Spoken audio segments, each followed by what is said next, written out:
Macuyu, Motumbá, Colofé, Axé, Saravá, salve, salve, Aranauã.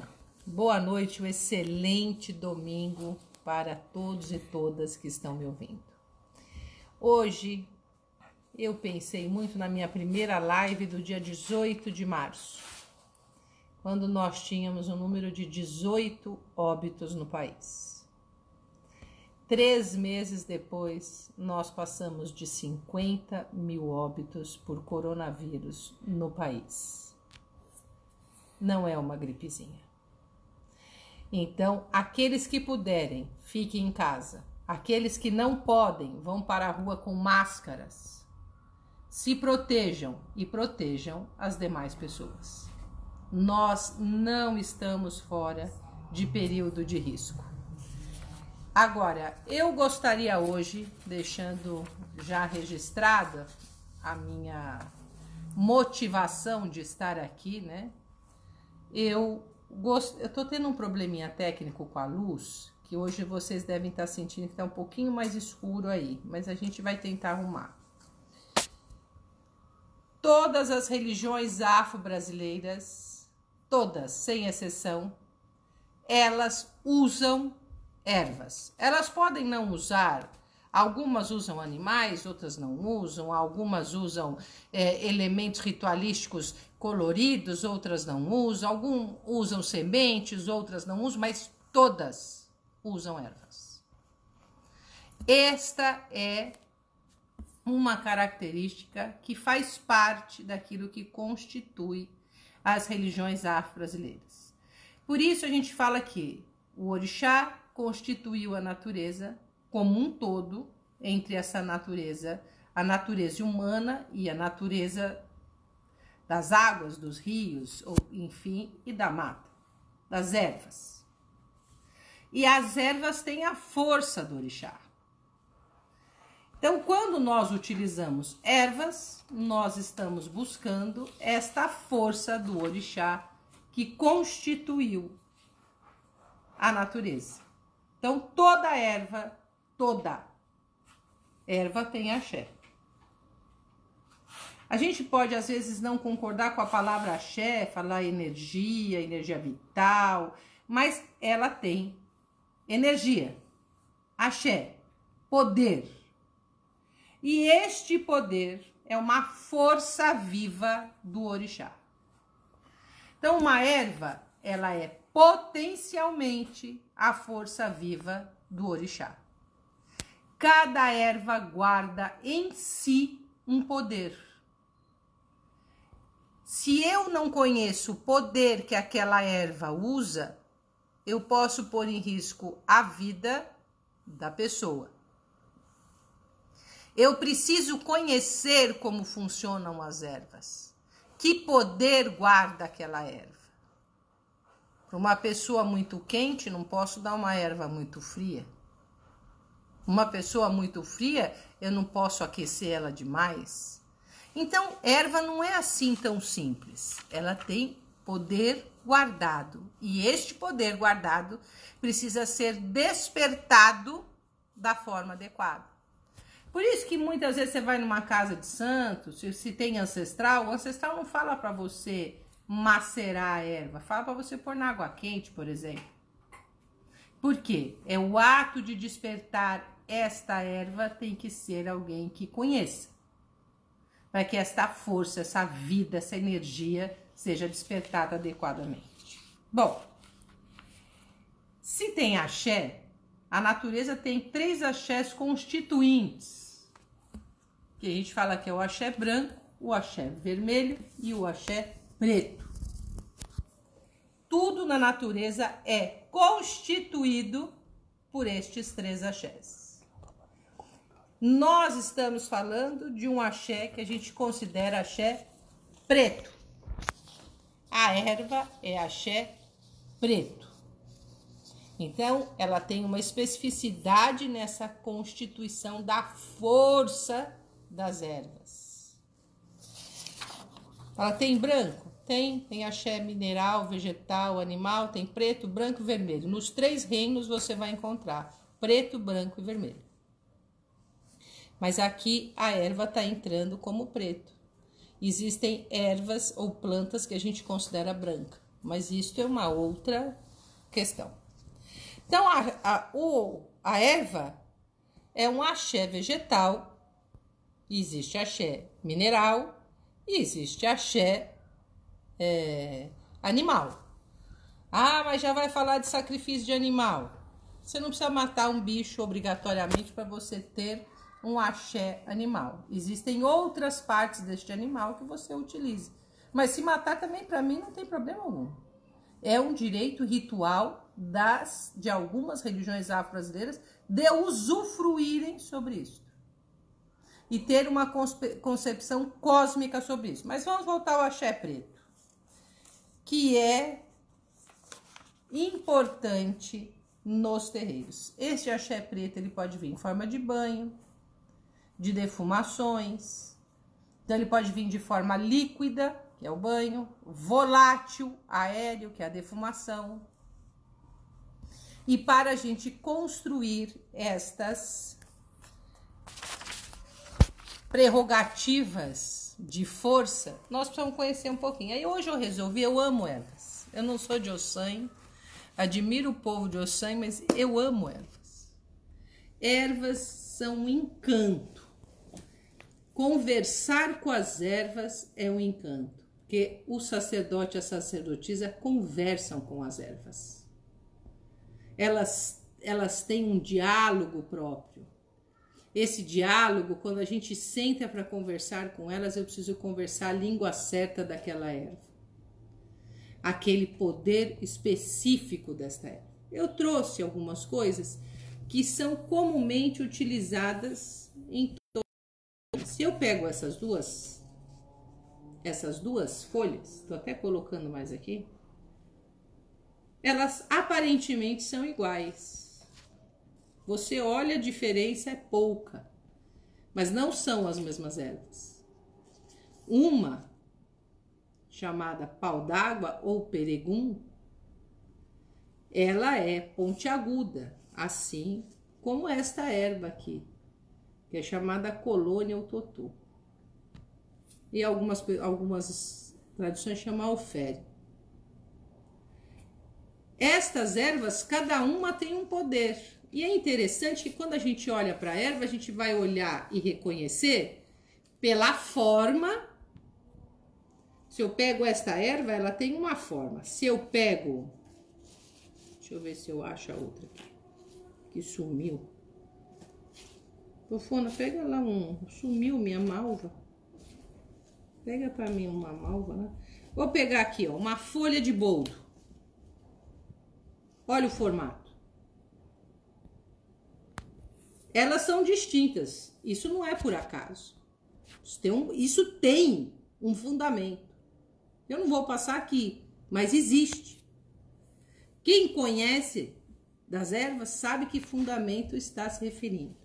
Então, eu posso conhecer a erva pela forma, pela textura, pelo cheiro. Tudo isso influencia. A erva, ela não é, a gente não conhece ela, porque eu posso me enganar.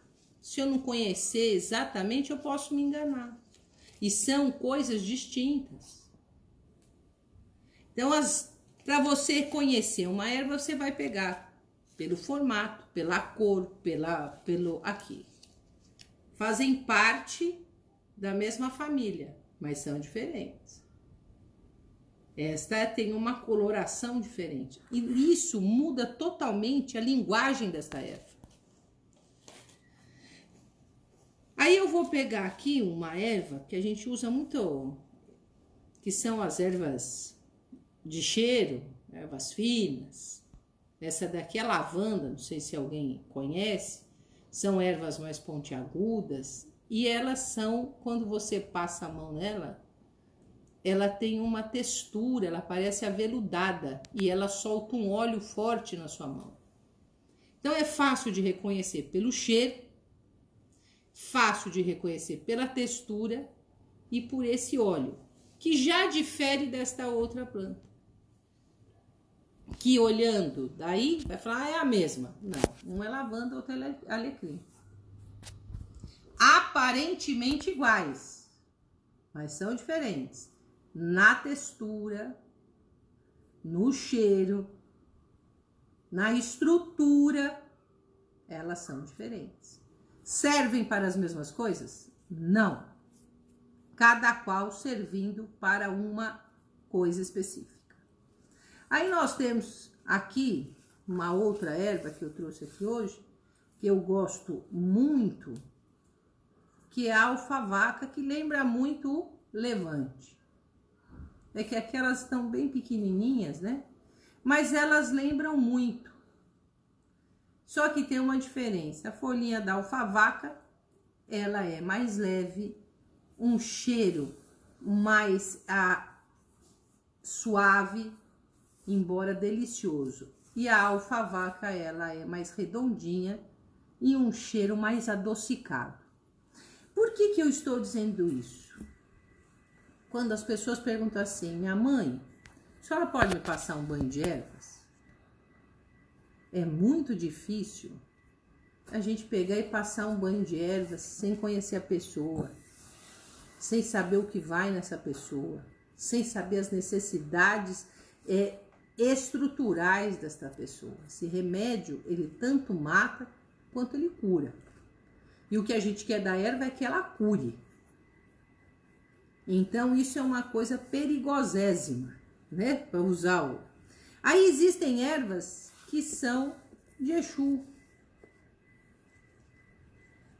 São ervas, não existe erva só de orixá, de caboclo, de preto velho, de criança. Existe erva de Exu. Eu queria uma folhinha de comigo, ninguém pode, mas também é de Exu. E no candomblé pode ser usado para outro santo. Pode ser usado tanto para um quanto para outro. Eu trouxe aqui uma chamada perpétua. Uma erva lindíssima. Uma folha muito bonita. Olha a cor dela, que eu vou pôr na minha roupa para ver a cor. É usada. E tem uma outra aqui, ó, que tem uma característica parecida com aquela, embora ela seja verde. Essa também é uma erva de Exu. Então, eu não posso pegar uma folha no mato e pegar e dar para uma pessoa sem saber exatamente o que eu tô dando para aquela pessoa. As ervas, elas precisam ter uma regra de uso. Elas precisam ter um conhecimento de uso. Existem ervas que não lesionam tanto. Existem ervas que lesionam muito. Hoje eu trouxe aqui a malva, que ela tá pequenininha, ó. Uma folha lindíssima. É uma erva muito cheirosa, maravilhosa e é uma erva calmante. Essa pode ser dada para todo mundo como calmante. Você pode beber no chá, como você pode tomar banho. Isso na cabeça só o seu pai e a mãe de santo. Mas é uma erva calmante. E mesmo calmante, eu vou contar uma história para vocês. Tinha uma filha de santo que estava nervosa. E aí eu dei um chá calmante que não é deste. E passado um tempo eu comecei a observar aquela filha de santo e ela estava meio assim alheia. Ainda eu virei e falei assim, ela era uma filha de santo que tinha um santo forte. Eu falei, gente, precisamos dar um jeito, vou dar um ebó para esse santo, tem alguma coisa acontecendo. Vamos olhar essa história direito, porque essa ela não tá bem. E aí na hora eu me lembrei e falei, você continua tomando aquele chá? Ah, toda noite, minha mãe. Fez suspende. Suspende porque ele tá tirando sua consciência. Então é uma erva, só que usada. Eu falei, ó, tome 3 vezes, toma 20, dá efeito negativo. Então todas as ervas, todas. O boldo que eu trouxe aqui e o boldinho são ervas que são utilizadas nas umbandas e principalmente nas encantarias. São ervas muito usadas nas encantarias. E ambos têm um cheiro muito interessante. E a textura de ambos é aveludada. E os dois têm as folhas arredondadas. A única coisa que eu vou dizer de hoje é que pontiagudos lembra uma espada, logo é contundente. Arredondados são ervas que normalmente são mais calmantes. Só isso. Do restante, aí existe muita gente sábia nos terreiros para contar para vocês. Isso que eu tinha para falar hoje. Alguém tem alguma pergunta? Antes das perguntas, vamos para os recados? Pode Pois ser? não. O recado eu tenho. Este é a última semana para a saída, para o lançamento do meu livro. O Mestre Iluminando Consciências está saindo no decorrer desta semana. Quinta-feira. Quinta-feira desta semana, o livro estará pronto. E é com imenso prazer que eu vou entregar aos internautas, às internautas que me assistem, como um encontro, um brinde desta nossa quarentena, que não pode ter tudo de ruim. Abro oficialmente Cruzeiro Divino, da qual eu sou sacerdotisa e que tem 3 núcleos, de Umbanda, de Encantaria e de Candomblé. Agora eu vou agradecer as pessoas que continuam doando para a campanha da solidariedade, avisando vocês que sábado faremos a 3ª entrega e estaremos contemplando mais 115 pessoas e somando quantas toneladas mesmo? A gente vai para... que essa vez a cesta vai vir um pouquinho mais pesada, né? Mas acho que cerca de 8 ou 9 toneladas. 8 ou 9 toneladas de alimentos. Então eu quero agradecer a Regina Ferreira, Carlos Ferreira, a Maria Lígia Pereira por ter nos doado esta semana. Já é possível fazer a pergunta? Porque aí eu deixo as cidades para o final. Pode ser alguns comentários? Pode. Aqui do João Luiz Carneiro, de Itanhaém. Atualmente Itanhaém, né? Benção, meu filho. Sua bênção, minha mãe. Faço constantemente uso de todas as ervas que a senhora ministra no meu ori e destino. O efeito é preditivo e curativo. Obrigado por tudo. Muito bem lembrado, meu filho João Luiz. A erva, ela pode prevenir e não só curar. A erva, ela pode manter o seu axé equilibrado, evitando que a doença se instale. Porque doença pra gente é alteração do axé da pessoa. O Jorge Batista, do Rio de Janeiro, pergunta que às vezes tem uma erva que em determinado núcleo é utilizado para um orixá e em outro para outro. Por isso que é importante a gente saber, Jorge, bênção, me desculpe, bênção. É importante a gente saber o fundamento de cada núcleo. Porque reconhecendo e sabendo o fundamento, você vai saber utilizar adequadamente qual é a erva. Mas eu também digo para vocês que cada pessoa, ela tem uma erva própria, que é um medicamento curativo do axé individual daquela pessoa. E isso é necessário levantar caso a caso. Isso normalmente a gente faz nos processos de iniciação. E aí encerrando, hoje tivemos poucas perguntas, acho que o assunto... É porque tivemos um problema técnico na realidade. É mesmo? Os comentários não estão subindo.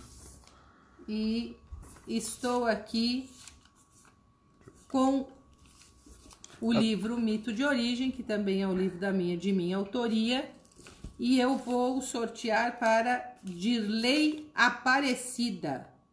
Dirley, por gentileza, procure a editora Arqué para você conseguir o seu livro. Agora aqui, ó, fazendo a devida... Vou para o próximo livro. Opa, Márcia Lígia Pereira. É uma obra chamada Sacerdote, Mago e Médico, maravilhosa, de Pai Rivas. Ambas as obras estarão disponíveis direto na editora Arqué. Aí vocês têm que entrar em contato com eles e poder fazer chegar, né? Eu agradeço a vocês. Agora tem perguntas. É que são pertinentes aí. Pergunta da Marina Pitondo, de São Paulo. Bem, sonhar. Benção. Gostaria de saber o que é melhor, tomar banho ou chá? E aí também o Pedro da Cruz faz uma pergunta mais ou menos semelhante. Eu poderia falar sobre a diferença de macerar ou ferver a erva? Então, macerar... Bom, vamos às duas, né? Primeiro a Marina. Marina, o chá serve para uma coisa, o banho serve para outra e a defumação para outra. São propriedades da mesma erva utilizadas de formas específicas. Então, a ativação desse axé se dá de forma diferente mediante a forma que você vai colocar sob ou dentro do seu corpo. Você vê que um é via oral, uma é via nasal e a outra é via contato pelo seu órgão, que é a pele, né? Então, cada uma vai ativar. A pele, ela é exatamente o sistema nervoso central, né? Então, quando você toma um banho, você ativa seu sistema nervoso central. É uma coisa profunda, banho de erva. E eu esqueci a outra pergunta. Se há diferença entre macerar a erva e fervê-la? Há muita diferença entre macerar e ferver.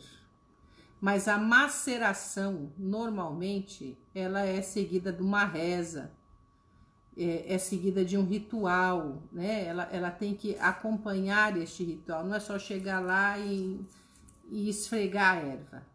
Então, por isso que muitas vezes, como a pessoa que vai tomar o banho não tem conhecimento disto, pede-se para que coloque na água fervida. E por isso que muitas vezes, quando vocês vão aos terreiros, é dado uma erva macerada, que é feita de forma específica, naquele momento, e é essa a diferença. Aqui a Rosimeire Amorim. Benção, minha mãe. Benção. Foi que bom aprender mais. Sobre as ervas, ao dito, sem erva não há orixá. Por favor, fale-nos um pouco mais sobre essa forma de entender essa relação. Na realidade, isso é um dito africano, Kosieu e Kosi-orixá, né? E que é que a erva, ela guarda o poder do orixá. É o acesso mais rápido, talvez, que a gente tenha ao poder do orixá. É um acesso rápido. E este acesso rápido ao orixá, ele proporciona, como eu disse anteriormente, um reequilíbrio do seu axé de forma muito... porque existem outras metodologias de você trazer o axé da pessoa, né? Mas neste tipo de contato, você consegue proporcionar essa força equalizada. É mais equalizada, porque existem forças de axé, de contato, que elas são... né? Precisa ter um controle absoluto daquilo. A erva, ela te permite essa equalização. Tanto é que você pode usar 1, 2, 3, 4, depende de uma série de coisas o número de ervas que você pode pôr num banho. E aí encerramos o nosso dia. Eu agradeço a todos e todas. Rememoro a vocês que sábado será a entrega da próxima remessa de cestas básicas. Deixo meus profundos agradecimentos às pessoas que colaboraram durante este mês. A campanha permanecerá ativa enquanto estas colaborações também estiverem ativas. E neste momento da pandemia, há muitas pessoas desempregadas e necessitando. Eu não acho que só disto, mas a cesta é algo fundamental. Tanto é que foi falado aqui que a nossa cesta aumentará de peso, porque na medida do possível, nós acrescentamos itens que são necessários para as pessoas.